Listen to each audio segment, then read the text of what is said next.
finally we are putting a dessert on the menu. Well, actually, it's two desserts. Well, actually, it may be the only dessert. It's that good. Now, you'll see what I mean.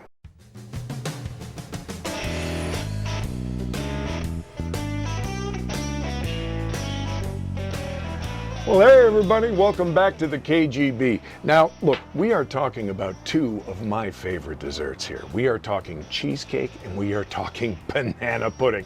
Now, look, both of these desserts on their own, fantastic, great. But to be worthy of being put on the KGB menu, yeah, okay, but you know what? I think they need an upgrade. And frankly, I can't think of a better way to upgrade them than to combine them. Now, look, when it comes to the banana pudding, I openly admit, not my recipe. I use the Magnolia Bakery recipe. Most everybody does. It's glorious, and I have yet to find a way to beat it. The question is, how do we get that to combine with the cheesecake? And I think the answer is roasted banana. And all right, you know what? Forget it. Let's just get started. All right, well, first thing you gotta do is get your stuff, because you can't cook without your stuff. Anyway, everything you need is listed below. Now, we're gonna start by making pudding, but we're just not gonna add water to a box of powder. No, we are going to add a whole can of sweetened condensed milk. Yeah. Because why go sweet when sweeter is better? Let me tell you something. It wasn't my idea, but it was a brilliant idea. Make sure that's all whisked together and then add the JELLO instant pudding. Whisk that in, make sure it's nice and smooth, and then we are going to cover it up and put it in the fridge to set for at least 4 hours. Now let's prep one of the main ingredients. So get yourself a nice sharp knife, snip your tips, and split your banana. Shut up. Well, how else was I supposed to say it? All right, gather those bananas, put them face side up on a foil-lined tray because we're going to cover them in, you guessed it, sugar! Well, what did you think we were going to do? Come on, man, it's the KGB. All right, give them a good dusting, turn them over and then into a 400-degree oven for 10 minutes, and when those bananas come out, they're going to look like, well, they're going to look like this. But don't let it scare you. They're supposed to look like that. Moving on to the Nilla wafer crust. Now we're going to add almost the whole bag to the food processor. We're going to save about 6. Then we are going to blitz the whole thing up, ignoring the horrifying screams coming from inside. And once we've done that, we are going to add 2 tablespoons of sugar, a pinch of salt, and a half cup of unsalted butter. Why? You're damn right. And then it's right back to blitzing. Not the reindeer, I meant Mixon. Actually, come to think of it, Mixon never did make the reindeer team, but he is on the practice squad. Thank you, folks. I'm going to be here all week. Tip your waitresses. After about 3 shots in the processor, put it in a bowl and hand mix it to make sure it's properly hydrated. And then straight into the springform pan, and it's just like being in the sandbox when you were 9 years old. Start moving it around, pull it up the sides. Oh, here's a neat little trick. You can use a whiskey glass to press it down on the bottom and push it up against the sides. Between pours, of course. Now, once it's looking all pretty and uniform and just the way you like it, we're going to put it into a 350-degree oven for 10 minutes.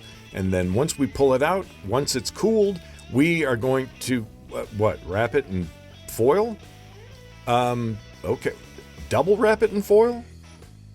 You know what? I'm going to tell you about this later. Well, you've seen the warm-up acts. It's time for the headliner. 1, 2, 3, 4 blocks of cream cheese go into the mixer, and then we beat them with a paddle. Beat them, I tell you. Beat them until we get them right where we want them, and then, well, we scrape down the sides. Now, get used to that because we're going to be doing it an awful lot. In go the roasted bananas. 1, 2, 3, come on, 4. Wow, could have edited that a little tighter. Anyway, once the bananas are in, then the beatings continue.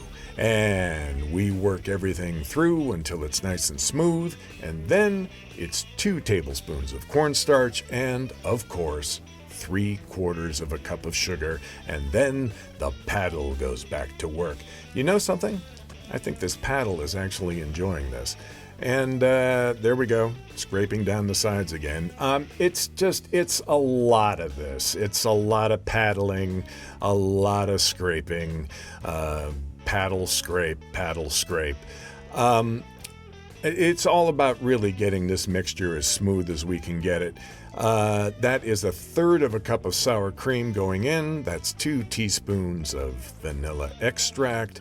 And then the machine goes back to work. Now, I will tell you this, it's never going to be completely smooth. Why? Because we have little chunks of banana in there. Now that is 3 eggs that I've whipped up in a measuring cup. And then I'm going to add them what I think is one at a time until everything is incorporated. And then once we've done that, it's really turning the corner and heading down the home stretch to the finish line. Now, once that paddle has done its job, it's time to take everything off the mixer, scrape that goodness back into the bowl. Well, actually, you don't need to do that. You can actually take that paddle with you over to the couch and lick it like a popsicle while you're watching the game.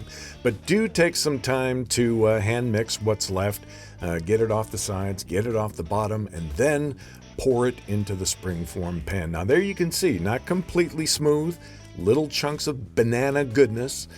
Get it nice and level, and this is why we wrapped it in tin foil. What that is, for those who don't already know, it's just a water bath, and it is the best way to bake your cheesecake. The idea is that you submerge your cheesecake pan in very hot to boiling water about halfway up, and what that does is, as it's baking in the oven, it'll help your cheesecake to cook more evenly, stop it from drying out, and it'll prevent cracking and all that other stuff that you don't want. The towel on the bottom is just there to prevent the pans from scratching each other up. But honest to God, if you've seen the condition of my pots and pans here, you know that really doesn't make a difference. But it's how I learned, and I still use it to this day. So the tin foil is to stop the water from leaking into the pan. Now, normally I would have the water bath already in the oven and then add the cheesecake to it, so I'm not dragging it around the kitchen. But anyway, into the oven the cheesecake goes. Now once that cheesecake is safely in the oven, it's going to be in there about 50 to 60 minutes. So if you haven't already, time for a top up. Wow, check out these production values. Okay, so you know your cheesecake is done when the outside is firm, but the center has a little jello jiggle to it. Now once you get that cheesecake jiggling the way you want it, there's another little trick we're going to do to help it stay creamy. We're going to turn off the oven, we're going to open the door crack, and we're going to let the cheesecake sit in the oven for another hour as it cools down. So, looks like we got another hour on our hands. What to do, what to do. Now, once that cocktail hour is passed, we are going to take that cheesecake out of the oven. We are going to take the tin foil off from around the sides. We are going to put tin foil over the top, and then we are going to put it in the fridge to chill overnight. So, I will see all of you in the morning. Wow, that was quick. All right, well, I guess it's time to finish this puppy off.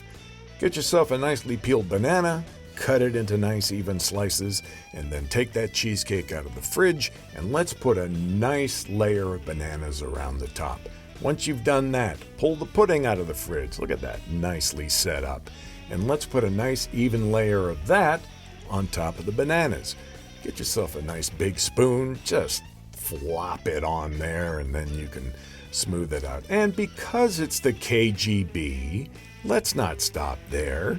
Let's drizzle some caramel. Hey, look, I can write my name. No, I can't. Okay, we're going to cover that up with tin foil, and then it's going right back in the fridge. And then, to go on top of all of that, we are going to whip some cream. Wow, this has really turned into a bit of a masochistic show, hasn't it? Anyway, 2 cups of heavy cream go into the mixing bowl, as well as a heaping tablespoon of powdered sugar. Now what this is going to do is help the whipped cream to stabilize and hold its shape longer. Now we continue to whip that cream until we get some nice stiff peaks just like that. Take it off the mixer, and then we hand fold everything together, making sure everything's off the sides and the bottom, and then on top of the cheesecake. Okay, look, honestly, you can just plop that whipping cream on top and it will look fine. But hey, you can do whatever you want to do with it. You can try and smooth it out. You can try and put a little design in it.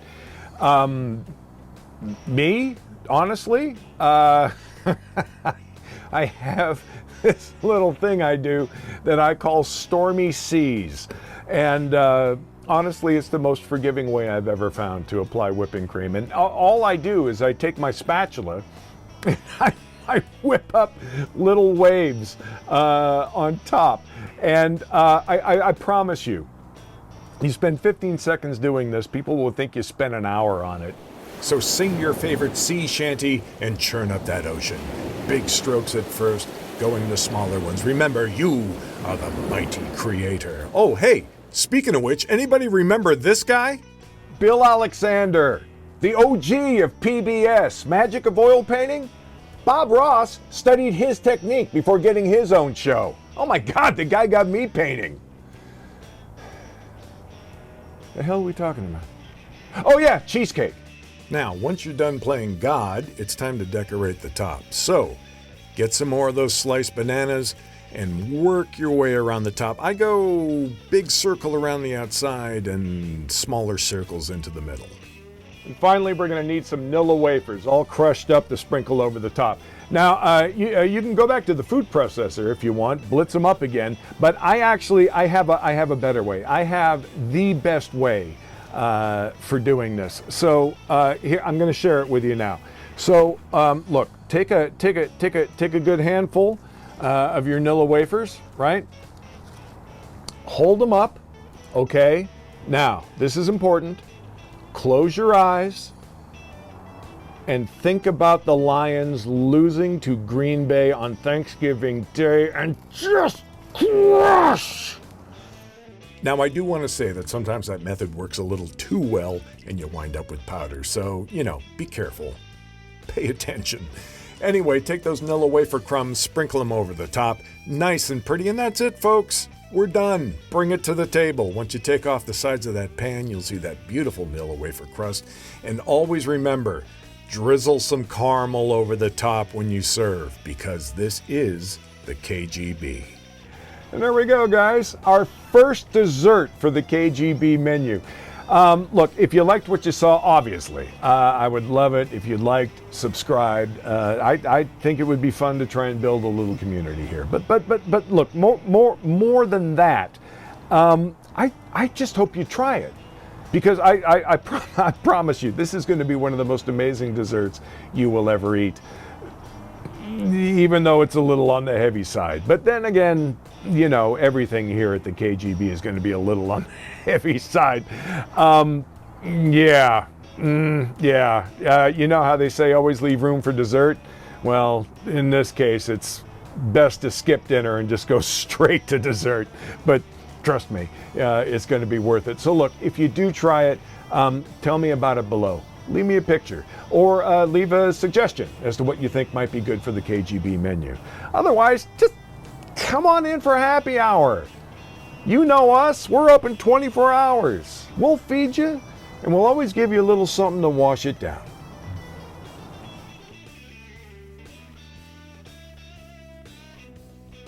See you at the next happy hour.